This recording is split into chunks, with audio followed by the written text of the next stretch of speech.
Just a few days ago, a homeless man was found dead a block away from the warming center in La Crosse.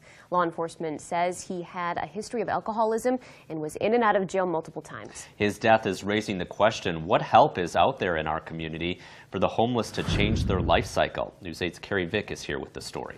Well, Mike and Lisa, law enforcement tells me there are many people with a life story just like 53-year-old Mark Fuchsteiner, who died on Tuesday from a combination of hypothermia and alcohol. Fuchsteiner was a frequent inmate at the La Crosse County Jail and had just been released about a day before he was found dead. And with so many struggling with homelessness and addictions, there are simply few options for them to get back on their feet. Sergeant Steve Anderson of the La Crosse County Jail says some of the inmates are familiar faces. We do have a small population that is in and out a lot, and are homeless. They have no place to go.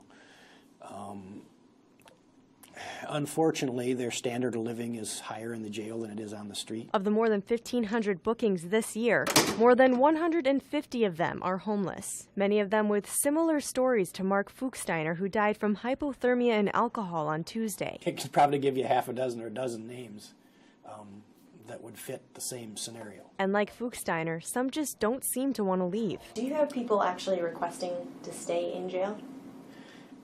Yeah, we do. For various reasons. Some of them like it here, like I said, because it's warm and safe. But whether someone's struggling with addictions or not, the Salvation Army says there's simply a lack of options for the homeless to get the help they need to break the life cycle. The need is huge in this community. That would be a tremendous asset if we could refer people to transitional housing so they could take a next step out of shelter. But there are some groups like Coulee Cap that help homeless individuals find housing, learn life skills, and find employment. Coulee Cap staff tell me they help about 90 households, but with 4 counties to cover, there's simply too much need to be able to help everyone. So the problem continues for many in our community despite the effort to solve it. It's a cycle. We've been trying for years to figure out how to break that cycle. I think we're making some progress. We've got a lot more programs than we used to have. We're working with them a lot more, educating them when we can. When we've got them in jail, we're trying to use that time constructively. Sergeant Anderson told me today he's been working at the jail for 30 years, and he is now seeing some people booked into the jail who are the second and third generations of some of the people who were there when he started.